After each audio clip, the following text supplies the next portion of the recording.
Hello दोस्तों, आज है 11 मई 2020 यानी सोमवार का दिन। आज की इस वीडियो में हम आपको कुछ बड़ी और ताज़ा खबरों के बारे में बताने वाले हैं, तो कृपया करके आप इस वीडियो को अंत तक देखें ताकि आपसे आज की कोई भी बड़ी खबर छूट ना सके। तो चलिए दोस्तों, सबसे पहले बात करते हैं कोरोना वायरस केसेस के बारे में पूरी दुनिया भर से। कोरोना वायरस का आज का ताज़ा अपडेट आपकी अपनी स्क्रीन पर है। जैसा कि आप देख सकते हैं, पूरी दुनिया भर में कोरोना वायरस के मरीजों की संख्या 41,81,077 है, जिनमें से 14,93,416 लोगों को बचा भी लिया गया है और 2,83,868 लोगों की मौत भी हो चुकी है कोरोना वायरस के कारण पूरी दुनिया भर में अब तक। तो दोस्तों, ये था पूरी दुनिया भर का कोरोना वायरस का बिल्कुल नया और ताज़ा अपडेट। चलिए अब एक नज़र डालते हैं इंडिया यानी अपने भारत पर। तो भारत में कोरोना वायरस के मरीजों की संख्या 67,259 है, जिनमें से 20,969 लोगों को बचा भी लिया गया है और 2,212 लोगों की मौत भी हो चुकी है इंडिया में कोरोना वायरस के कारण अब तक। तो दोस्तों, ये था अपने इंडिया यानी भारत का कोरोना वायरस का बिल्कुल नया और ताज़ा अपडेट। तो चलिए दोस्तों, बात करते हैं आज की अगली बड़ी खबर की। 17 मई के बाद देशव्यापी लॉकडाउन की जगह हॉटस्पॉट पर हो सकता है फोकस। यह कोरोना वायरस का तीसरा चरण चल रहा है। लोगों के मन में एक ही सवाल है कि आखिर 17 मई के बाद क्या लॉकडाउन खत्म होगा। सूत्रों के मुताबिक देशव्यापी लॉकडाउन अब आगे का रास्ता नहीं है, बल्कि हॉटस्पॉट को सील करके बाकी हिस्से में आर्थिक गतिविधियों को छूट दी जा सकती है। कोरोना संक्रमण को रोकने के लिए देश में 24 मार्च से 17 मई तक लॉकडाउन लगाया गया है। हालांकि इस लॉकडाउन से देश को बड़ा आर्थिक नुकसान उठाना पड़ा है, साथ ही लोगों के रोजगार भी छीन गए हैं। ऐसे में सवाल उठता है कि आखिर 17 मई के बाद सरकार क्या कदम उठाने वाली है। क्या अब लॉकडाउन को खत्म किया जाएगा या प्रतिबंध अब भी जारी रहेंगे। सूत्रों के मुताबिक सरकार अब पूरे जिले या शहर में प्रतिबंध लगाने की जगह केवल हॉटस्पॉट को ही सील करेगी। मजदूरों की कमी से नहीं हो पा रही मैन्युफैक्चरिंग। कोरोना संकट के इस समय में आर्थिक गतिविधियों को गति देने का यही तरीका जानकार भी बता रहे हैं कि कंटेनमेंट जोन के अलावा बाकी जगहों पर आर्थिक गतिविधियां शुरू कर दी जाएं। सरकार पहले भी इकोनॉमी को रफ्तार देने के लिए कई तरह की ढील दे चुकी है। इसमें निर्माण, मैन्युफैक्चरिंग और रिटेल एक्टिविटीज शामिल हैं। कुछ राज्यों ने कोविड को फैलाने से रोकने के लिए बड़े हिस्से में प्रतिबंध लागू किए हैं। मजदूरों की कमी की वजह से भी कई जगहों पर आर्थिक गतिविधियां शुरू नहीं हो पा रही हैं। सूत्रों का कहना है कि मजदूरों की कमी, मैन्युफैक्चरिंग में गिरावट की वजह से गुड्स मूवमेंट भी ज़्यादा नहीं हो रहा है। लॉकडाउन शुरू होने से पहले 22 लाख तक ई-वे बिल कटते थे, जो कि अब महज 6 लाख रह गए हैं। लॉकडाउन की शुरुआत में यह संख्या महज 3.2 लाख ही रह गई थी। पिछले 3 सप्ताह में दोगुने की वृद्धि दर्ज की गई है। यह एक सकारात्मक संकेत है। मुख्यमंत्रियों संग पीएम मोदी की बैठक। आज प्रधानमंत्री मोदी सभी राज्यों के मुख्यमंत्री के साथ वीडियो कॉन्फ्रेंसिंग के जरिए आगे की योजना पर विचार विमर्श कर रहे हैं। इसके बाद ही आगे की रणनीति तय की जा सकती है। यह लॉकडाउन का तीसरा चरण है। इससे पहले भी मुख्यमंत्रियों ने लॉकडाउन को बढ़ाने की वकालत की थी। माना जा रहा है कि अब भी कई राज्य इसे बढ़ाने के पक्ष में हैं। वहीं तेलंगाना पहले ही 29 मई तक लॉकडाउन बढ़ा चुका है। लगातार बढ़ रहे हैं कोरोना के केस। देश में अब तक कोरोना के 62,939 केस आ चुके हैं। वहीं 2,109 लोगों ने दम तोड़ दिया है। राहत की बात यह है कि 19,358 लोगों को संक्रमण से मुक्ति भी मिली है। इस समय रोज 3,000 से ज्यादा मामले सामने आ रहे हैं। पिछले 5 दिनों में ही मरीजों का आंकड़ा 40,000 से 60,000 तक जा पहुंचा है। इसलिए बढ़ता संक्रमण अब भी केंद्र और राज्य सरकार की चिंता का सबब बना हुआ है। चलिए दोस्तों, बात करते हैं आज की अगली बड़ी खबर की। कोरोना लॉकडाउन के बीच 12 मई से फिर से चलेगी ट्रेन। आज शाम 4 बजे से शुरू होगी टिकट बुकिंग। कोरोना लॉकडाउन के बीच भारतीय रेलवे ने बड़ी घोषणा की है। 12 मई से देश के 15 महत्वपूर्ण शहरों के लिए ट्रेनों का परिचालन शुरू करने जा रही है। शुरुआती दौर में 15 शहरों के लिए नई दिल्ली जंक्शन से स्पेशल ट्रेनें चलेंगी। इसके साथ ही रेलवे ने यह भी बताया है कि आज शाम 4 बजे से टिकट की बुकिंग शुरू कर दी जाएगी। आपको बता दें कि कोरोना वायरस के बढ़ते संक्रमण को रोकने के लिए की गई लॉकडाउन की घोषणा के साथ ही ट्रेनों का परिचालन भी बंद है। रेलवे के इतिहास में ऐसा पहली बार हुआ था। अब रेलवे द्वारा परिचालन शुरू करने जा रही है। हालांकि रेलवे के द्वारा प्रवासी मजदूरों को घर पहुंचाने के लिए हाल में कई श्रमिक स्पेशल ट्रेनें चलाया गया। इन 15 शहरों के लिए खुलेंगी ट्रेनें। रेलवे ने कहा है कि ये ट्रेनें स्पेशल ट्रेन के तौर पर चलेंगी। नई दिल्ली से स्टेशन डिब्रूगढ़, अगरतला, हावड़ा, पटना, बिलासपुर, रांची, भुवनेश्वर, सिकंदराबाद, बेंगलुरु, चेन्नई, तिरुवनंतपुरम, मडगांव, मुंबई सेंट्रल, अहमदाबाद और जम्मू तवी के लिए ट्रेनें चलेंगी। बयान के मुताबिक रेलवे कोविड-19 देखभाल केंद्रों के लिए 20,000 कोचों को आरक्षित करने के बाद उपलब्ध कोचों के आधार पर नए मार्गों पर और अधिक विशेष सेवाएं शुरू करेगा और पर्याप्त संख्याओं में कोचों को श्रमिक स्पेशल के रूप में प्रतिदिन 300 ट्रेनों का संचालन सक्षम करने के लिए आरक्षित किया जाएगा। ऐसे होगी टिकट की बुकिंग। इन ट्रेनों में आरक्षण के लिए बुकिंग 11 मई को शाम 4 बजे से शुरू होगी। सिर्फ IRCTC की वेबसाइट पर उपलब्ध होगी। रेलवे स्टेशनों पर टिकट बुकिंग काउंटर बंद रहेंगे और कोई काउंटर टिकट जारी नहीं किया जाएगा। केवल वैध कंफर्म टिकट वाले यात्रियों को रेलवे स्टेशनों में प्रवेश करने की अनुमति होगी। यात्रियों को चेहरा ढकना अनिवार्य होगा और प्रस्थान के समय स्क्रीनिंग से गुजरना होगा और केवल यात्रियों को ट्रेन में चढ़ने की अनुमति होगी। चलिए दोस्तों, बढ़ते हैं आज की अगली बड़ी खबर की तरफ। आरोग्य सेतु ऐप दफ्तर जाने वालों के लिए है अनिवार्य। देश में कोरोना वायरस से संक्रमित मरीजों की बढ़ती संख्या के बीच केंद्र सरकार ने आरोग्य सेतु ऐप लॉन्च किया था। इस ऐप को सभी लोगों को अपने स्मार्टफोन में डाउनलोड करने की बात कही गई थी। हालांकि इस संबंध में जो दिशा निर्देश आए थे उनमें साफ किया गया था कि यह ऐप विशेष तौर पर सरकारी या निजी दफ्तरों में काम करने वाले लोगों के फोन में डाउनलोड करना या करवाना अनिवार्य है। परंतु सोशल मीडिया पर कई ऐसी शिकायतें और सवाल आ रहे हैं जिनमें कहा गया है कि हाउसिंग सोसाइटी में भी इसे डाउनलोड करने पर जोर दिया जा रहा है।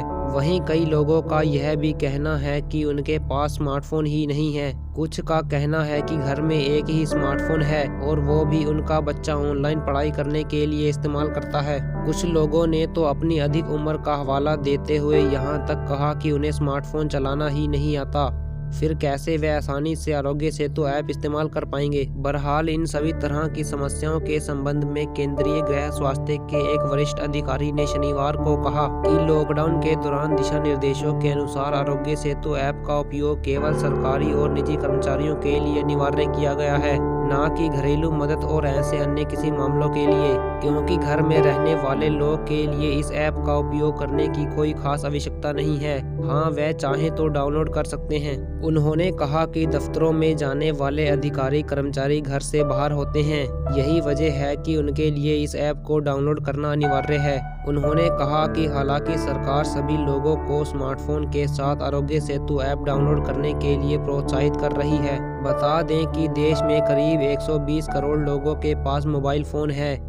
हालांकि इनमें से करीब 35 करोड़ लोगों के पास ही स्मार्टफोन है। गृह मंत्रालय के अधिकारी ने स्पष्टीकरण में कहा कि मंत्रालय के निर्देश में साफ कहा गया था कि यह ऐप निजी और सरकारी दोनों कंपनियों के कर्मचारियों के लिए अनिवार्य है। इतना ही नहीं, कंपनी के प्रमुख पर इसकी जवाबदेही भी होगी कि उसके सभी कर्मचारी इस ऐप को डाउनलोड कर लें। चलिए दोस्तों, बढ़ते हैं आज की अगली बड़ी खबर की तरफ। स्मार्टफोन से कोरोना वायरस फैलने का है खतरा, तो ऐसे करें डिवाइस की सफाई। अक्सर लोग अपने मोबाइल को गंदे हाथों से पकड़ लेते हैं या फिर उसे किसी गंदे स्थान पर रख देते हैं, जिससे डिवाइस सिर्फ गंदा ही नहीं होता बल्कि इस पर कीटाणु भी जमा हो जाते हैं। इस समय भारत में कोरोना वायरस भी तेजी से फैल रहा है, तो ऐसे में जरूरी हो जाता है कि अपने फोन को साफ रखा जाए। आज हम आपको कुछ ऐसे टिप्स देने जा रहे हैं जिससे आप अपने फोन को साफ रख सकेंगे। तो आइए डालते हैं इन टिप्स पर एक नजर। रुई का करें उपयोग। सबसे पहले आपको अपना मोबाइल फोन ऑफ करना होगा। इसके बाद रुई के एक फाहे को रबिंग अल्कोहल में डुबो लीजिए। अब आप इससे अपने फोन की स्क्रीन को एक सीध में साफ करें, लेकिन ध्यान रखें कि रुई में थोड़ा ही रबिंग अल्कोहल लगा होना चाहिए। मेडिकल वाइप्स का करें इस्तेमाल।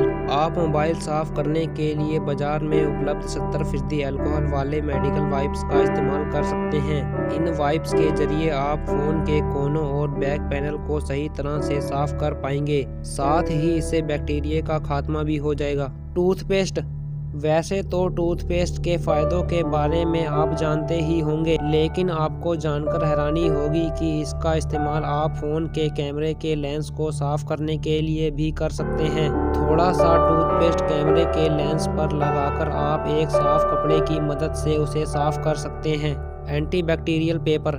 बाजार में आपको एंटीबैक्टीरियल टिश्यू पेपर मिल जाएंगे जिनसे आप अपने फ़ोन को साफ कर सकते हैं। Phone soap. अपने मोबाइल में बैक्टीरिया मुक्त करने के लिए आप फ़ोन सोप की मदद ले सकते हैं। फ़ोन सोप अल्ट्रावायलेट लाइट से बैक्टीरिया को मारता है।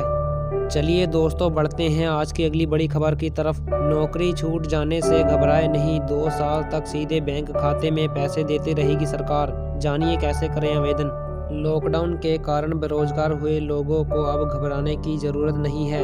अगर कोरोना वायरस संकट के चलते आप अपनी नौकरी खो बैठे हैं तो अब से नौकरी छूट जाने पर केंद्र सरकार आपको 2 साल यानी 24 महीने तक पैसे देगी। दरअसल कर्मचारी राज्य बीमा निगम ESIC ने अटल बीमित व्यक्ति कल्याण योजना के तहत नौकरी जाने पर फाइनेंशियल मदद देने की घोषणा की है। खुद ESIC ने इस बारे में ट्वीट करके जानकारी दी है। उन्होंने ट्वीट कर लिखा, रोजगार छूटने का मतलब आय की हानि नहीं है। ESIC रोजगार की अनैच्छिक हानि और गैर रोजगार चोट के कारण स्थायी अशक्तता के मामले में 24 माह की अवधि के लिए मासिक नकद राशि का भुगतान करता है। अर्थात अटल बीमित व्यक्ति कल्याण योजना के तहत आपकी नौकरी जाने पर सरकार आपको आर्थिक मदद देती है। कोरोना संकट के समय में कई नौकरियों पर संकट मंडरा रहा है। ऐसे में अगर आपकी नौकरी चली जाती है तो आपको इस योजना का लाभ लेना चाहिए। हालांकि इसके लिए आपको ESIC की अटल बीमित व्यक्ति कल्याण योजना के लिए रजिस्ट्रेशन कराना होगा। आप ESIC की वेबसाइट पर जाकर अटल बीमित व्यक्ति कल्याण योजना का फॉर्म डाउनलोड कर सकते हैं। फॉर्म डाउनलोड करने के लिए हम आपको इस वीडियो के डिस्क्रिप्शन में एक लिंक देंगे। उस लिंक पर क्लिक करके आप फॉर्म डाउनलोड कर सकते हैं। फॉर्म डाउनलोड करने के बाद क्या करना होगा? इस फॉर्म को भरकर आपको ESIC के किसी नज़दीकी ब्रांच में जमा करवाना होगा। फॉर्म के साथ 20 रुपए का नॉन ज्यूडिशियल स्टाम्प पेपर पर नोटरी से एफिडेविट भी देना होगा। इसमें AB1 से लेकर AB4 फॉर्म जमा करवाया जाएगा। अटल बीमित व्यक्ति कल्याण योजना में आवेदन करने के लिए मोदी सरकार जल्द ही ऑनलाइन सुविधा भी शुरू करने वाली है।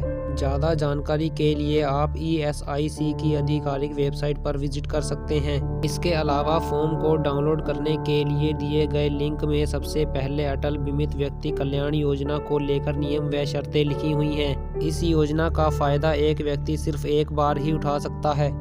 चलिए दोस्तों, बढ़ते हैं आज की अगली बड़ी खबर की तरफ। पूर्व प्रधानमंत्री मनमोहन सिंह को सीने में दर्द की शिकायत, एम्स में भर्ती। पूर्व प्रधानमंत्री और कांग्रेस नेता डॉक्टर मनमोहन सिंह की तबीयत खराब होने के बाद रविवार की रात उन्हें देश की राजधानी दिल्ली के एम्स में लाया गया। देश के पूर्व प्रधानमंत्री मनमोहन सिंह को दिल्ली के एम्स में भर्ती करवाया गया है। सूत्रों के मुताबिक सीने में दर्द की शिकायत के बाद पूर्व प्रधानमंत्री मनमोहन सिंह को एम्स में भर्ती कराया गया है। पूर्व प्रधानमंत्री और कांग्रेस नेता 87 वर्षीय डॉक्टर मनमोहन सिंह की तबीयत खराब होने के बाद रविवार की रात उन्हें देश की राजधानी दिल्ली एम्स में लाया गया। एम्स में मनमोहन सिंह को कार्डियोथोरासिक वार्ड में भर्ती कराया गया है, जहां डॉक्टर उनका उपचार कर रहे हैं। पूर्व प्रधानमंत्री मनमोहन सिंह के करीबी सूत्रों का कहना है कि चिंता की कोई बात नहीं है। मनमोहन सिंह के करीबी सूत्रों ने बताया कि पूर्व प्रधानमंत्री मनमोहन सिंह फिलहाल डॉक्टर्स की निगरानी में हैं। एम्स के डॉक्टर मनमोहन सिंह का उपचार कर रहे हैं। पूर्व प्रधानमंत्री मनमोहन सिंह के अस्वस्थ होने की जानकारी के बाद मध्य प्रदेश के पूर्व मुख्यमंत्री कमलनाथ ने उनके स्वस्थ होने की कामना की है। मध्य प्रदेश के पूर्व मुख्यमंत्री कमलनाथ ने ट्वीट कर कहा, देश के पूर्व प्रधानमंत्री मनमोहन सिंह के स्वस्थ होने की अभी जानकारी मिली। ईश्वर से उनके शीघ्र स्वस्थ होने की कामना करता हूं। और आप मध्य प्रदेश के पूर्व मुख्यमंत्री कमलनाथ का ये ट्वीट देख भी सकते हैं। वहीं राजस्थान के मुख्यमंत्री अशोक गहलोत ने कहा कि वो पूर्व PM मनमोहन सिंह को एम्स में भर्ती कराने के बाद काफ़ी चिंतित हैं। अशोक गहलोत ने मनमोहन सिंह के शीघ्र स्वस्थ होने की कामना की। आप राजस्थान के मुख्यमंत्री अशोक गहलोत का भी ट्वीट देख सकते हैं। जम्मू कश्मीर के पूर्व मुख्यमंत्री उमर अब्दुल्ला ने कहा कि उन्हें उम्मीद है कि पूर्व PM मनमोहन जल्दी ठीक होंगे। जम्मू कश्मीर के पूर्व मुख्यमंत्री उमर अब्दुल्ला का ट्वीट भी आप अपनी स्क्रीन पर देख सकते हैं। देश के 13वें प्रधानमंत्री। बता दें कि मनमोहन सिंह देश के 13वें प्रधानमंत्री रहे हैं। मई 2004 से लेकर मई 2014 तक लगातार 10 साल मनमोहन सिंह ने देश के प्रधानमंत्री के तौर पर अपनी सेवाएं दी हैं। वहीं मनमोहन सिंह देश के वित्त मंत्री भी रह चुके हैं।